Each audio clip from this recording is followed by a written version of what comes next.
Good morning, Bongani, and welcome to Play Handball Conversations. I'm feeling so honored to be sitting with you today as I'm a long-term partner of Play Handball in South Africa. How are you today? I'm good, Sam, and I'm also honored to be interviewed by PlayHandball again. It's been a very long time, and we have not been active. Yeah, so this is such an honor for me. Great, awesome. Thank you, Bongani. So, for somebody who's sitting out there and probably listening and watching this interview, they might be wondering who Bongani is and what does he do. So, do you want to give us some insights into who Bongani is, where you are in the world, and what it is that you do for a living? Okay, about Bongani, well, this guy is Bongani Mdlalose from Johannesburg in Ekurhuleni. It's a small town called Davidson. So what Bongani does actually is he is coordinating play handball in Gauteng. That is number one, and number two, Bongane is a national coach for the South African Handball Federation. I'm coaching the under 19 ladies. So yeah, I'm still in handball.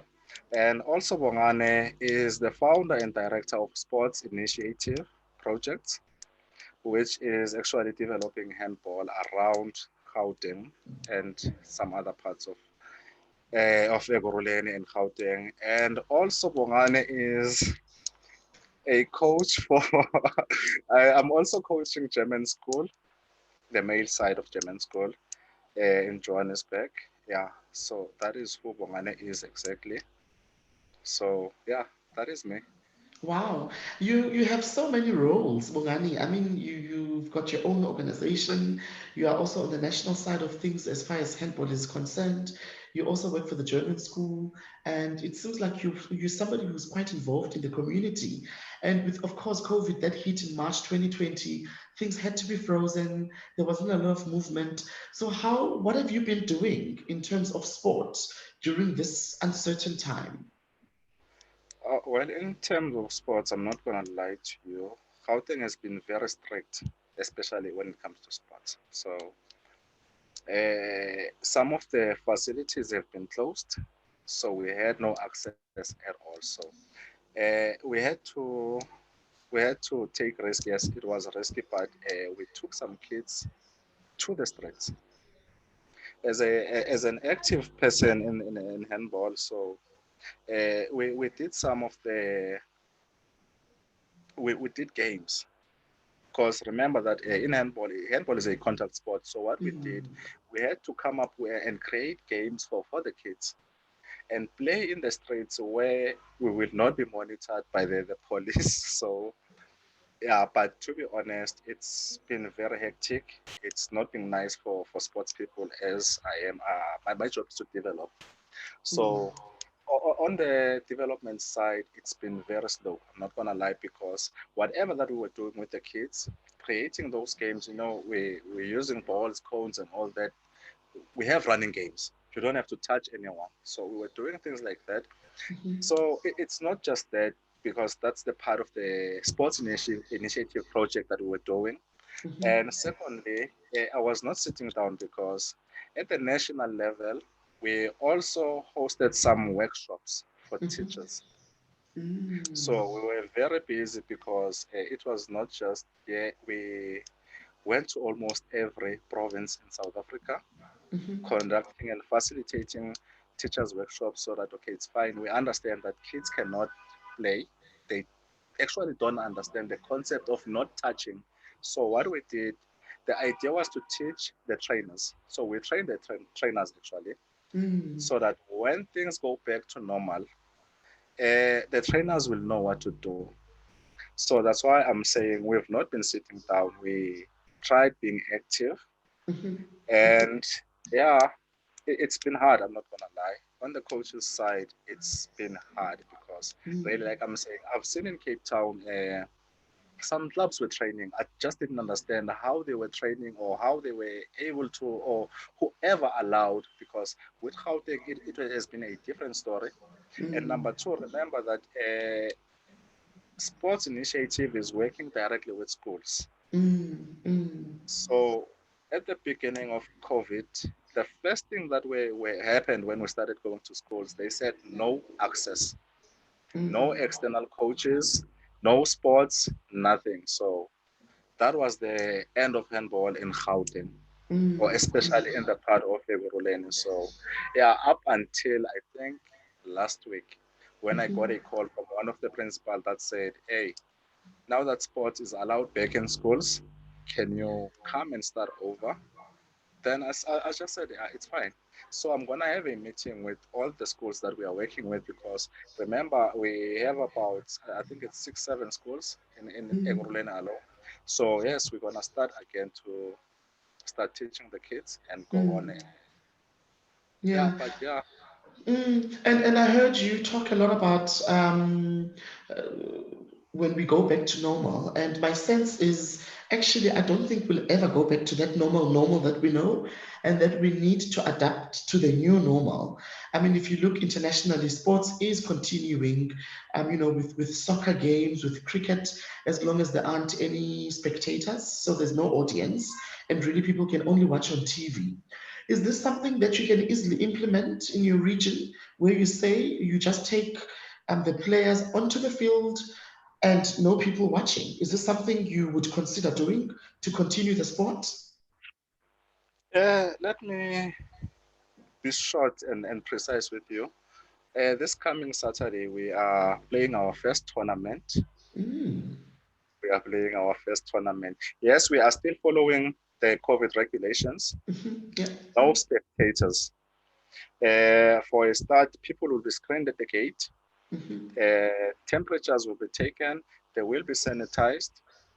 And when it comes to games, it's strictly no spectators. We were just talking to parents that you don't have to come. You can come and drop your kids. Please go away. You'll come and pick them up. So yes, we are playing on Saturday. It's gonna be our first official game since COVID. So Mm, there is a plan. We do have a plan. So what's gonna happen? We're gonna have our officials, and hmm. according to the COVID regulations, officials have to be masked, obviously. And we're gonna create on the bench. We're gonna have that 1.5 meter that will separate the players. Hmm. Balls will be sanitized. Hmm. I'm not sure if that's the word, or disinfected, Yeah. including the pods and all that. So yeah, yes, I think that is the new normal. I think we don't know how long it's gonna take for COVID to end, or if it's gonna end anyway. So Mm, we're not gonna stop now that the government has agreed that we can go back. Let's just follow the rules hmm. and do what we love doing. Cause honestly, I live handball. As much Mm. as you said that I'm representing a lot of a lot of organizations. Yes, I'm in a Yes. lot of organizations and all handball. Mm, I'm doing mm, a lot. So yes, we are gonna have strategies. hmm. Because honestly speaking, about 2 3 months back, I was thinking of introducing beach handball.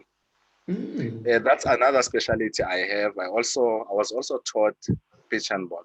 hmm. So I also thought about it because beach handball is a non-contact sport, Mm, mm. which becomes an advantage for COVID.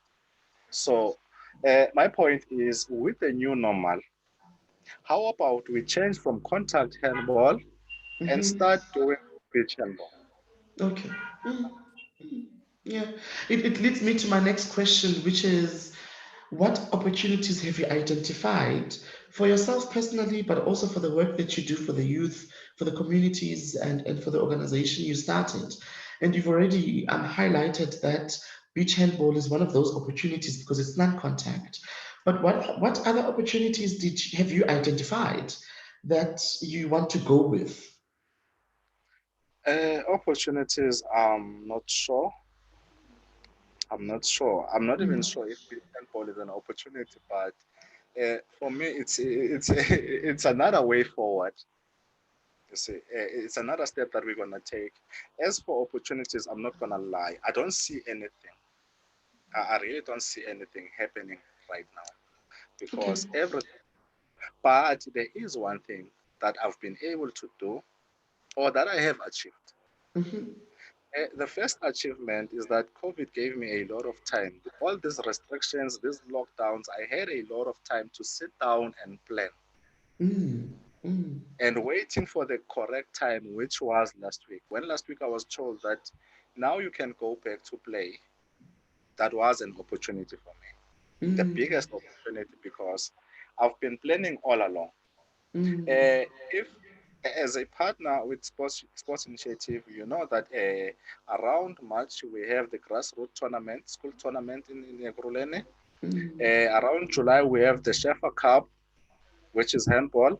mhm, Around October we have the Super Cup with the handball, mm. and now we are trying to introduce the Golden Hand Trophy in December.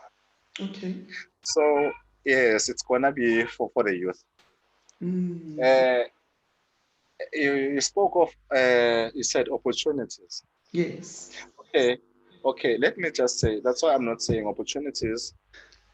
I have achieved to plan all those things. Awesome. As I said to you, we are playing our first game this coming Saturday. Next month, we are doing something else. We are playing. We just organized friendlies in Soweto for senior Mm. teams this time. Okay. And and after because the Shefa Cup should be end of August. So the Shefa Cup is for the youth under 12, under 14. Mm-hmm. Then the following week we are hosting an international tournament in Ekurhuleni, the very same venue. So we are inviting teams as far as Zimbabwe, Mozambique, Malawi. So that's why I'm saying it gave me a lot of time to plan everything. Mm, It mm, gave me a lot of time to engage with the Department of Sports. It mm-hmm. gave me a lot of time to engage with the Ekurhuleni municipality. Mm-hmm. So yes, there are no promises, but something is gonna happen. Mm, yeah. Definitely something is gonna happen. Mm, yeah. Yeah, but so far that's what I'm saying. We had a lot of time to plan. So much is gonna happen for the rest of this year. Great. Watch this That's space. I like your energy. You sound very certain Confident. in the midst Yeah. of the uncertainty. So Play Handball has sort of started online trainings, online talks, and and those kind of things to sort of move with the times.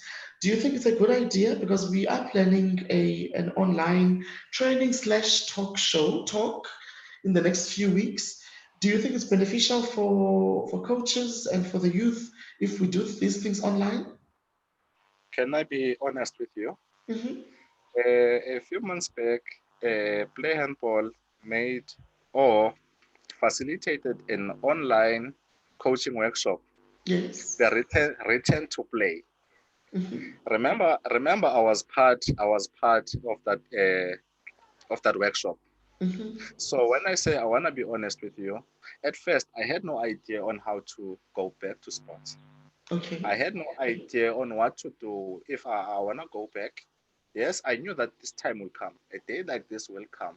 Hmm. And before a day like this comes, we need to start training. Yes. And and thinking that we had no idea on how to train after returning to play. Hmm. I think those workshops will benefit everyone, not just me, not just sports initiative, but if they can be opened for everyone, not just Mm. partners this time. Okay. Yeah, I think that would be good because honestly speaking, there was a limited number of people who attended the workshop. Mm. I Mm. remember there were guys from Zimbabwe. Zimbabwe was involved. I remember there was Cape Town in South Africa. There was Cape Town. There was Johannesburg. Mm. Also Mpumalanga. Umalanga, yes. Mm. Mm. Yes, there's a guy that was in Mpumalanga. So Yes. for me and the people that I'm working with, it was a problem because we wanted to return to play, but some of the people had no idea on where to start, Sure. how to Mm. go with it. So yes, it did help us because to be Mm. honest, it did not end there. After the workshop, Hmm. I started implementing. Mm. Now that okay, let's go back to training. Now we know what to do. So yes, I think If you're gonna do that, do the online thing, it's gonna work wonders for people. But Great. just open it for more people this time. Let's Great have stuff. teachers. Let's have teachers Mm, that are gonna do the online workshop. Let's mm. have local coaches. Let's just have people. It's gonna be beneficial. That one I can promise you, it worked for me. It can work for other people. And Great. thanks, by the way, for the workshop. Thank you. Thank you for your positive feedback. It's a nice positive stroke, and it's definitely something we are taking with us into the future. Because it's nice to not only connect as South Africans, but we've got a team in Kenya, so it's nice to connect with the Kenyan team, but also to reach out to other organizations in Rwanda, in the US, in Bumalanga, in Zimbabwe, and obviously we want to reach as many countries as possible. So to get such Sure. positive feedback from a partner, it means a lot for me as a person, but also for us as Play Handball. My last question to you is: what are your wishes personally and professionally for 2021? Okay, that is simple. I just wish for I just wish for COVID to come to an end. if, if if possible, that can just end. I Mm, don't know how miracles happen because obviously COVID did not only affect sports. It did not mm, only affect us in sports, but it affected a lot of things. yes. Mm, People lost their jobs. mm, People stopped going to school. mhm, COVID just caused a lot of problems.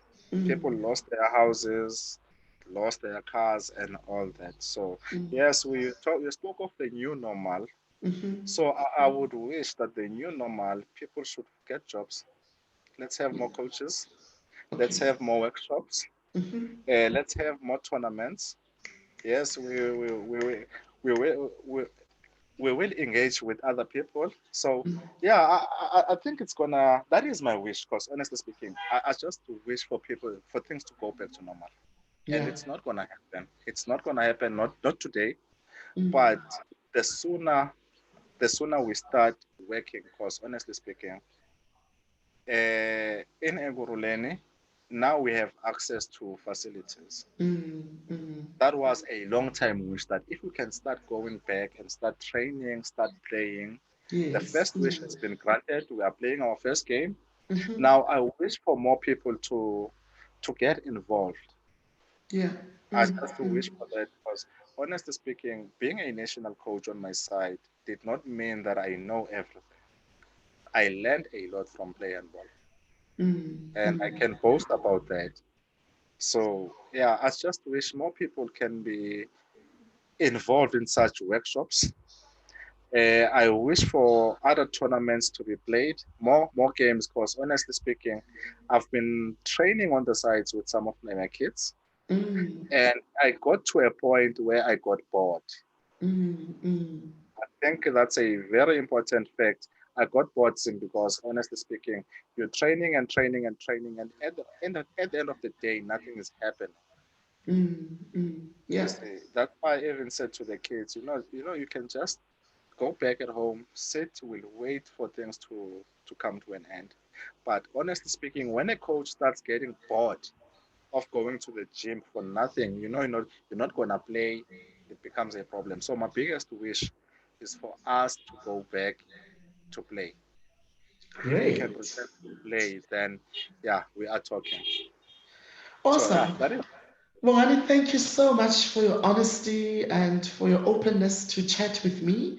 And I really wish you all the best with your sports initiative project, with your other roles at the German school with national coaching and working with the youth separately.